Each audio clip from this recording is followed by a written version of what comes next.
Capítulo 17. Escolhas do coração.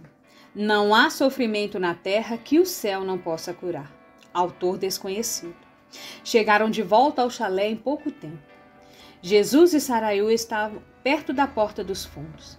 Jesus aliviou Mac gentilmente do fardo e juntos foram à carpintaria onde ele estivera trabalhando. Mac não entrava ali desde que chegara e ficou surpreso com a simplicidade do lugar. A luz, atravessando grandes janelas, captava e refletia o pó de madeira que ainda pairava no ar.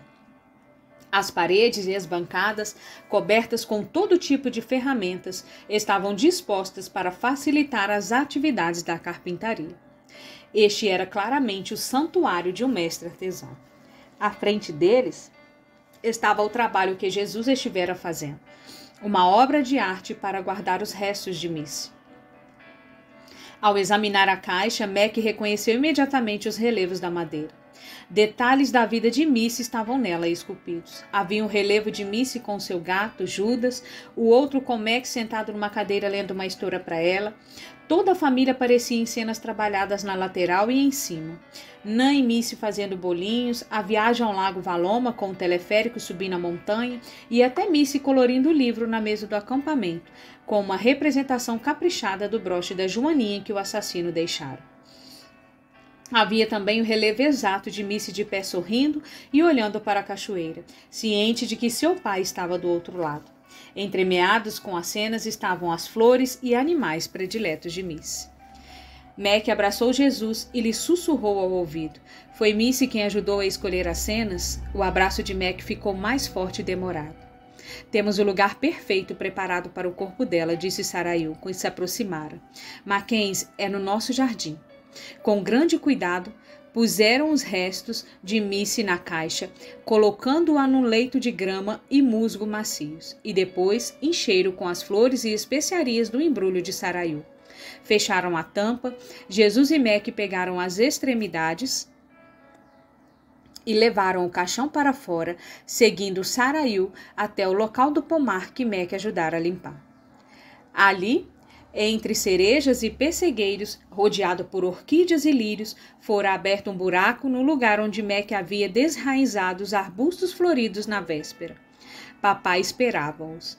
Assim que a caixa enfeitada foi posta gentilmente no chão, ele deu um grande abraço em Mac, que retribuiu com a mesma intensidade. Saraiu se adiantou e disse com um floreio e uma reverência: Sinto-me honrado em cantar a canção que Missy compôs exatamente para esta ocasião. E começou a cantar com uma voz que parecia vento de outono, um som de folhas balançando e florestas adormecendo lentamente, tons da noite chegando e uma promessa de novos dias. Era a cantiga insistente que ele ouvira Saraiu e papai cantarolarem antes. Agora Mac escutava as palavras de sua filha. Respire em mim, fundo, para que eu respire e viva, e me abrace apertado para eu dormir, suavemente segura por tudo que você dá.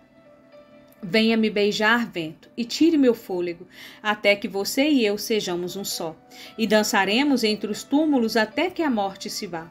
E ninguém saiba que existimos nos braços um do outro, a não ser aquele que soprou o hálito que me esconde livre do mal. Venha me beijar, vento, e tire meu fôlego, até que você e eu sejamos um só, e dançaremos entre os túmulos até que toda a morte se vá. Quando ela terminou, houve silêncio. E depois Deus, todos os três, disseram simultaneamente Amém. Mac ecoou Amém, pegou uma das pás e com a ajuda de Jesus começou a encher o buraco, cobrindo o caixão onde descansava o corpo de Miss. Quando a tarefa terminou, Saraiu enfiou a mão dentro da roupa e pegou seu frasco pequeno e frágil. Derramou algumas gotas da preciosa coleção na mão e começou a espalhar as lágrimas de Mac no solo rico e preto sobre o qual dormia o corpo de Miss. As gotas caíram como diamantes e rubis, e onde pousavam brotavam flores instantaneamente, abrindo-se ao sol luminoso. Então Saraiu parou um momento, olhando com intensidade uma pérola que repousava em sua mão, uma lágrima especial, e depois deixou-a cair no centro do terreno. Imediatamente uma pequena árvore rompeu a terra e começou a se desdobrar, jovem, luxuriante e espantosa. crescendo e amadurecendo até se abrir com brotos e flores. Então Saraiu, no seu modo de brisa sussurrante, virou-se e sorriu para Mac, que estivera olhando hipnotizado. É uma árvore da vida, Mac, crescendo no jardim do seu coração. Papai chegou perto e pôs o braço em seu ombro. Missy é incrível, você sabe. Ela o ama muitíssimo. Sinto uma falta terrível dela. Ainda dói demais. Eu sei, Mackenzie, eu sei. Era pouco mais de meio-dia quando os 4 retornaram do jardim e entraram de novo no chalé. Não havia nada preparado na cozinha nem qualquer comida sobre a mesa de jantar. Papai levou-os para a sala de estar, onde sobre a mesinha de centro havia uma taça de vinho e um pão recém-assado. Sentaram-se todos, menos papai, que permaneceu de pé. Ele digeriu suas palavras a Mac. Mackenzie, temos uma coisa para você refletir. Enquanto esteve conosco, você foi curado e aprendeu muito. Acho que isso é um eufemismo, riu Mac. Papai sorriu. Você sabe o quanto nós gostamos de você. Mas agora há uma escolha a ser feita. Você pode permanecer conosco e continuar a crescer e a aprender, ou pode retornar à sua outra casa, a Nan, seus filhos e amigos. De qualquer modo, prometo que sempre estarei com você. Mac se recostou e pensou. E Missy? Perguntou. Bom, se você for optar por ficar, irá vê-la esta tarde. Ela virá também. Mas, se escolher deixar este lugar, também estará escolhendo deixar Missy para trás. Essa não é uma escolha fácil, Mac suspirou. A sala ficou em silêncio durante vários minutos enquanto papai dava a Mac espaço para lutar com seus próprios pensamentos e desejos. Por fim, ele perguntou. O que Mac iria querer? Embora adorasse ficar com você hoje, ela vive onde não há impaciência. Ela não se incomoda em esperar. Eu adoraria ficar com ela. Mac sorriu diante do pensamento. Mas seria muito duro para Ana e meus outros filhos. Deixe-me perguntar uma coisa. O que eu faço lá em casa é importante? Eu apenas trabalho e cuido de minha família e dos amigos. Saraiu interrompeu. Mac, se alguma coisa importa, tudo importa. Como você é importante, tudo o que faz é importante. Todas as vezes que você perdoa, o universo muda. Cada vez que estende a mão e toca um coração ou uma vida, o mundo se transforma. A cada gentileza e ser visto ou não visto, meus propósitos são realizados e nada jamais será igual. Certo, disse Mac em tom decidido, então vou voltar. Não creio que ninguém vá acreditar na minha história, mas se eu voltar, sei que posso fazer alguma diferença, mesmo que seja pequena. Algumas coisas que eu preciso, que quero fazer de qualquer modo. Ele parou e olhou para cada um. Vocês sabem. Todos riram. E realmente acredito que vocês nunca vão me deixar nem abandonar. Por isso não estou com medo de voltar. Bom, talvez um pouquinho. É uma escolha muito boa, disse papai. Em seguida deu um sorriso luminoso e sentou-se ao lado dele. Saraiu parou diante de Mac e falou. Mackenzie, agora que você vai voltar, tenho mais um presente para você levar. O que é? Perguntou Mac curioso. É para Kate. Kate? Exclamou Mac, percebendo que ainda a levava com um fardo no coração. Por favor, diga. Kate acredita que é culpada pela morte de Missy. Mac ficou pasmo. O que Saraiu acabava de dizer era óbvio demais. Fazia sentido que Kate se culpasse. Ela havia erguido o remo, que provavelmente a sequência de acontecimentos permitindo que Missy fosse sequestrada. Ele não podia acreditar que esse pensamento nunca lhe tivesse passado pela cabeça. Num instante, as palavras de Saraiu abriram uma nova perspectiva na luta de Kate. Muito obrigada, disse com o coração cheio de gratidão. Agora tinha certeza de que precisava voltar, nem que fosse somente por Kate. Saraiu concordou e sorriu. Por fim, Jesus se levantou, foi até uma das prateleiras e apanhou a latinha de Mac. Mac, achei que você iria querer. Mac a pegou e a manteve nas mãos por um momento. Na verdade, acho que não vou precisar mais disso. Pode guardar para mim? Todos os meus melhores tesouros estão escondidos em você de qualquer modo. Quero que você seja a minha vida. Eu sou, disse clara e verdadeira voz da confirmação. Sem qualquer ritual nem cerimônia, eles saborearam pão quente, compartilharam vinho e riram lembrando os momentos mais estranhos do fim de semana. Mac sabia que o tempo havia acabado, que era hora de voltar e pensar no modo de contar tudo a Nan. Não tinha nada para guardar na bagagem. Seus poucos pertences presumivelmente estavam de volta no carro. Tirou a roupa de caminhada e vestiu aquelas com as quais tinha vindo, recém-lavadas e muito bem dobradas. Quando terminou de se vestir, pegou o casaco e deu uma última olhada em seu quarto antes de sair. Deus, o servidor, ele riu, mas depois sentiu algo crescendo por dentro de novo, enquanto o pensamento o fazia parar. É mais verdadeiramente Deus, meu servidor. Quando Mac retornou à sala, os três haviam sumido. Uma xícara de café fumegante o esperava perto da ladeira. Ele não tivera chance de dizer adeus, mas ao pensar nisso, achou que se despedir de Deus parecia meio idiota. Sentado no chão, de costas para a lareira e tomando um gole de café, sorriu. Era maravilhoso, e ele pôde sentir o calor descendo pelo peito. De repente, estava exausto com a infinidade de emoções. Como se tivesse vontade própria, seus olhos se fecharam e Mac escorregou suavemente para um sono reconfortante. A sensação seguinte foi de frio, dedos endurecidos e enfiados pela roupa e gelado a pele. Acordou de um salto e levantou-se desajeitadamente com os músculos doloridos e rígidos por ter ficado deitado no chão. Olhando ao redor, viu rapidamente que tudo estava igual ao que era 2 dias antes, até a mancha de sangue perto da lareira onde estivera dormindo. Pulou, correu pela porta quebrada e saiu pela varanda em ruínas. De novo a cabana era velha e feia, com portas e janelas enferrujadas e quebradas. O inverno cobria a floresta e a trilha que levava ao jipe de Willie. Mal se viu o lago através da vegetação de urzes e espinheiros que o rodeava. A maior parte do cais estava afundada e apenas algumas das pilastras maiores continuavam de pé. Estava de volta ao mundo real. Então sorriu. Era mais como se estivesse de volta ao mundo irreal. Apertou o casaco contra o corpo e retornou ao carro seguindo suas próprias pegadas ainda visíveis na neve. Foi tranquila a volta até Joseph, onde chegou no escuro de um fim de tarde de inverno. Encheu o tanque, comeu comida de gosto normal e tentou ligar para Nan, sem sucesso. Ela provavelmente estava na estrada, disse a si mesmo, e a cobertura do celular podia ser precária. Resolveu passar pela delegacia para falar com Tommy, mas depois de um rápido exame não revelou qualquer atividade lá dentro, decidiu não entrar. No cruzamento seguinte, o sinal ficou vermelho e ele parou. Estava cansado, mas em paz e estranhamente empolgado. Não achava que teria qualquer problema para ficar acordado na longa viagem para casa.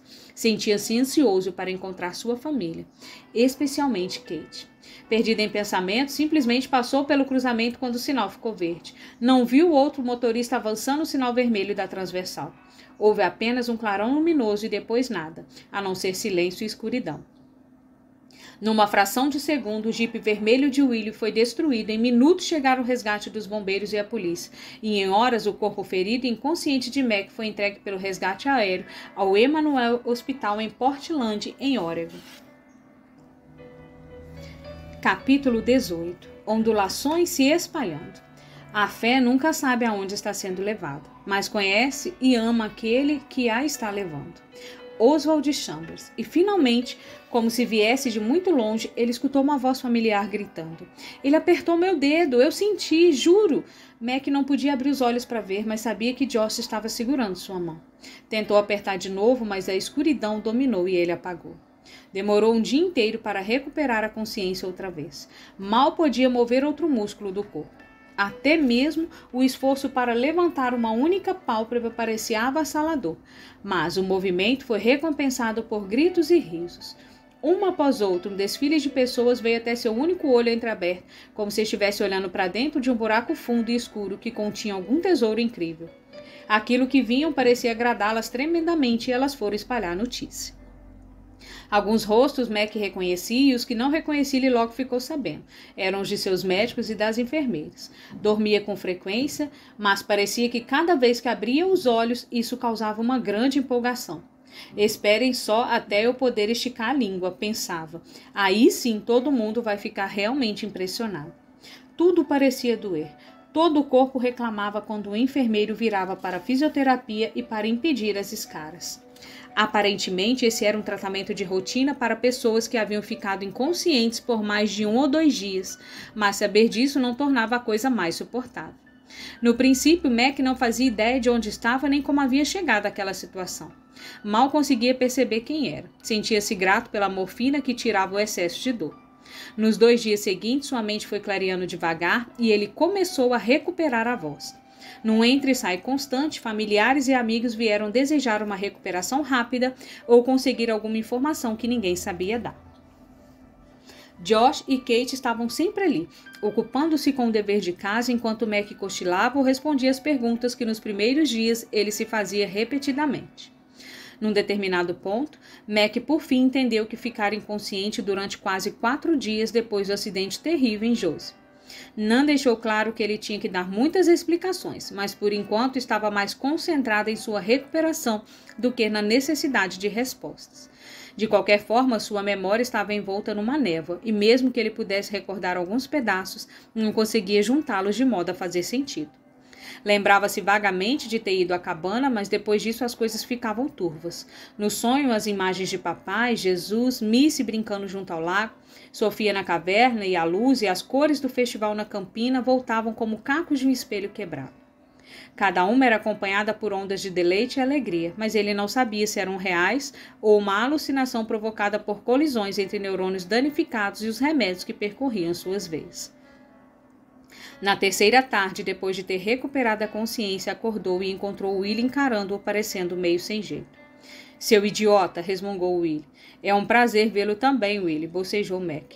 Onde foi que você aprendeu a dirigir? Interpelou Willie. Ah, já sei, é um garoto criado em fazenda que não se acostumou com cruzamentos.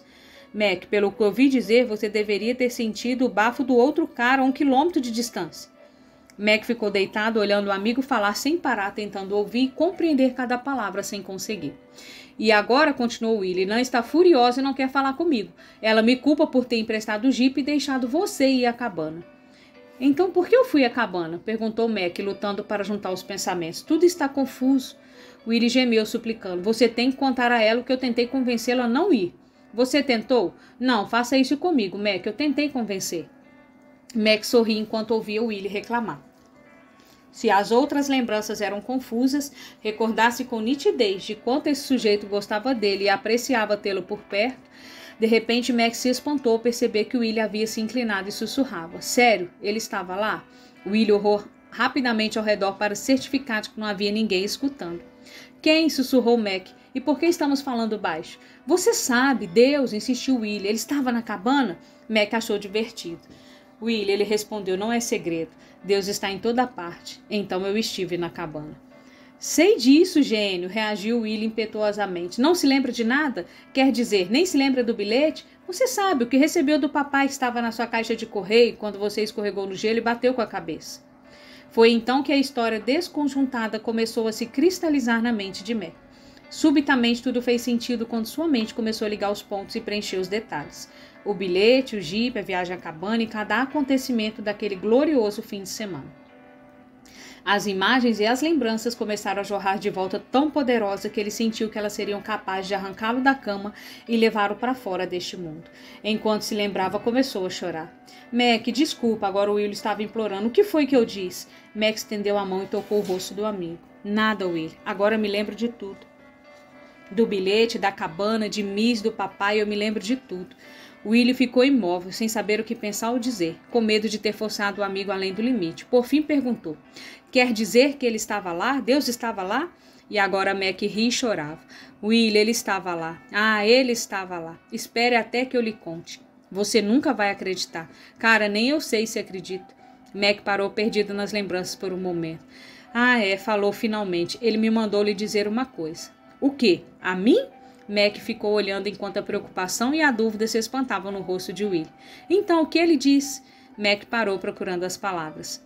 Ele falou, diga a Willie que gosto especialmente dele. Mac viu o rosto e o maxilar do amigo ficarem tensos e poças de lágrimas encherem seus olhos.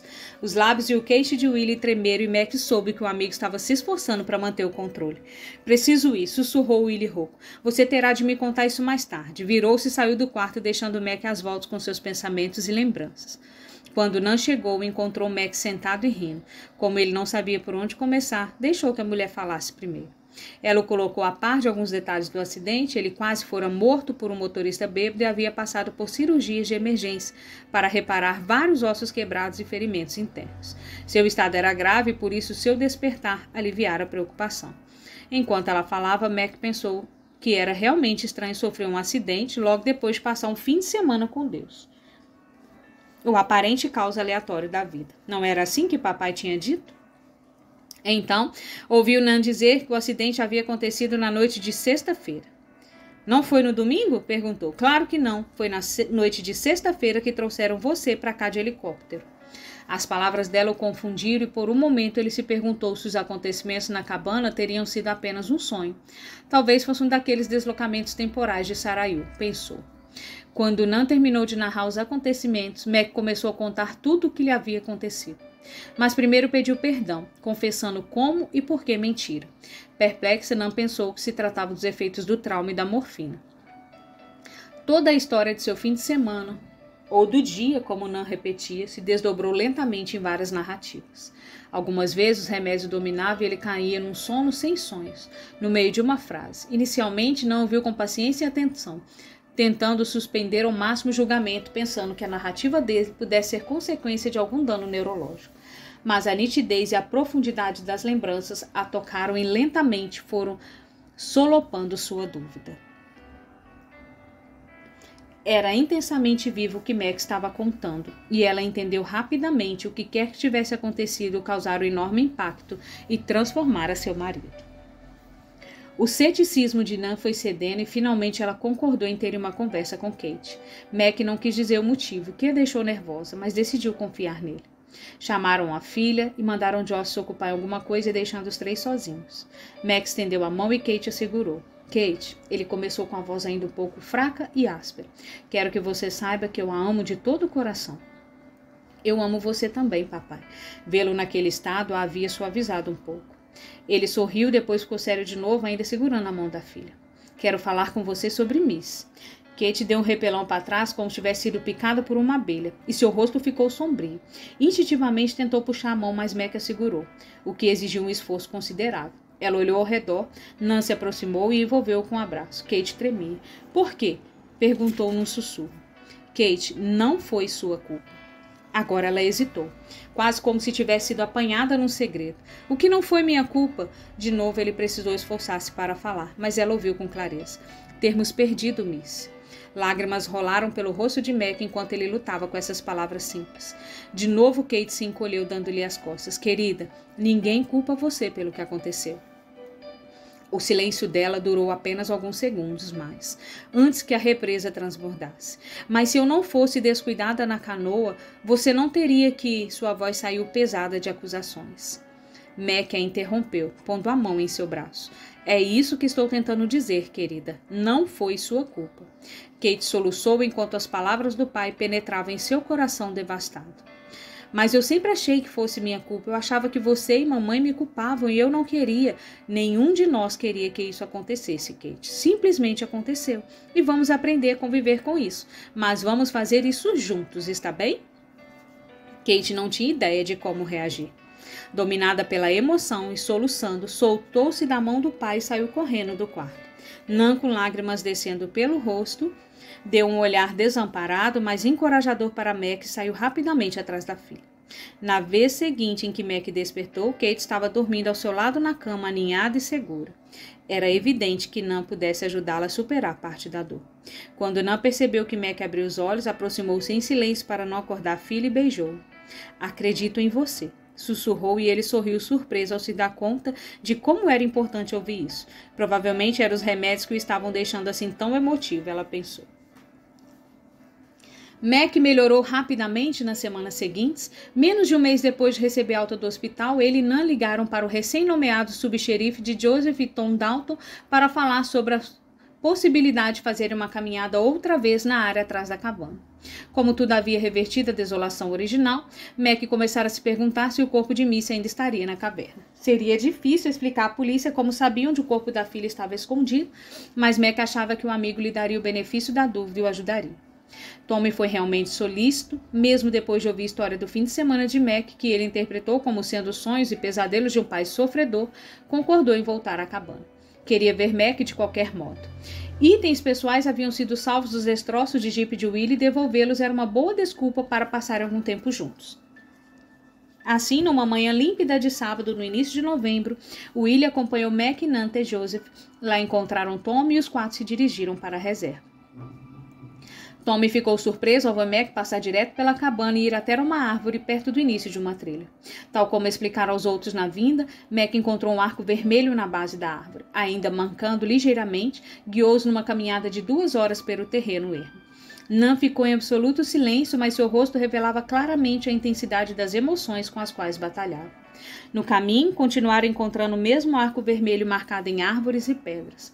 Quando chegaram a uma vasta área de pedregulhos, sem hesitar, Mac entrou diretamente no labirinto de paredes rochosas. Provavelmente nunca teria encontrado o lugar exato se não fosse por papai. No topo de uma pilha de rochas diante da caverna estava a pedra com a marca vermelha voltada para fora. A percepção de que aquilo era obra de papai levou Mac a quase rir alto. Mas encontraram e quando ficou convencido de que estava abrindo, Tommy fez com que parasse. Mac entendeu a importância do procedimento e, embora um tanto de má vontade, concordou que deveriam lacrar de novo a caverna para protegê-la. Retornariam a Joseph, onde Tommy poderia notificar os peritos legistas e as agências policiais adequadas. Durante a descida, Tommy ouviu novamente a história de Mac, dessa vez com uma nova percepção. Também aproveitou para orientar o amigo sobre o melhor modo de enfrentar os interrogatórios que logo viriam. No dia seguinte, os peritos recuperaram os restos de Missy e guardaram num pano junto com tudo que puderam encontrar. Depois disso, foram necessárias apenas algumas semanas até obterem provas para rastrear e prender o matador de meninas. A partir das pistas que o homem deixara para poder encontrar a caverna de Missy, as autoridades localizaram e recuperaram o corpo das outras meninas assassinadas.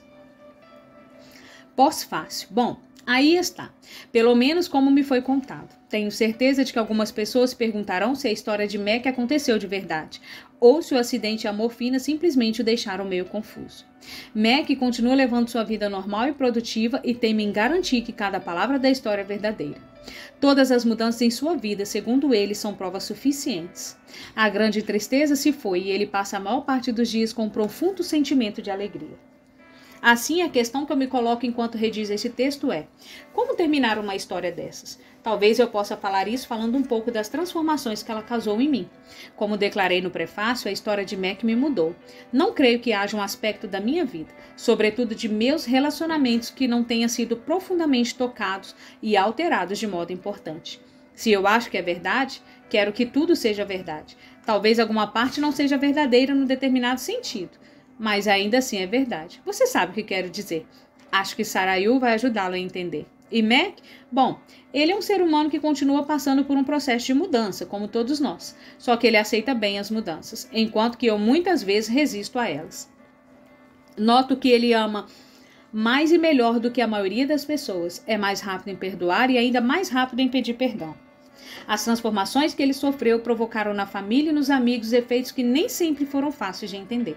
Mas devo lhe dizer que nunca conheci outro adulto que leve a vida com tanta simplicidade e alegria. De algum modo, ele virou criança de novo. Ou, para explicar melhor, ele virou a criança que nunca teve permissão de ser. Uma criança confiante e cheia de entusiasmo. Ele consegue acolher até mesmo os tons mais escuros da vida, vendo-os como parte de uma tapeçaria incrivelmente rica e profunda, tecida magistralmente por invisíveis mãos de amor. Enquanto escrevo isso, Max está sendo testemunha no julgamento do matador de meninas. Ele quer fazer uma visita ao acusado, mas ainda não teve permissão. Porém, está determinado a vê-lo, mesmo que isso só aconteça depois do veredito. Se você tiver chance de passar um tempo com Mac, logo vai perceber que ele está esperando uma nova revolução. Uma revolução de amor e gentileza. Uma revolução provocada por Jesus, pelo que ele fez por nós e continua a fazer em um mundo que tem fome de reconciliação e de um local que possa chamar de lar. Não é uma revolução que pretenda derrubar nada, ou se derrubar, fará isso de modo que jamais poderemos imaginar antecipadamente. Serão os poderes silenciosos e cotidianos de morrer, servir, amar e rir, de ternura simples e gentileza gratuita. Porque se alguma coisa importa, todas as coisas importam. E um dia, quando tudo for revelado, cada um de nós ficará de joelhos e confessará, por obra e graça de Sarayu, que Jesus é o Senhor de toda a criação para a glória de Papai. Ah, uma última coisa. Estou convencido de que Mac e Nan ainda vão lá algumas vezes. A cabana, só para ficarem a sós. Não me surpreenderia se soubesse que ele anda até no velho cais, tirou os sapatos e as meias. E você sabe, põe os pés na água só para ver se... Bem, você sabe. Willie. A terra repleta de céu, e cada arbusto comum incendiado com Deus, mas só aquele que vê tira os sapatos. Os outros se sentam ao redor e colhem amoras. Elizabeth Barrett Browning.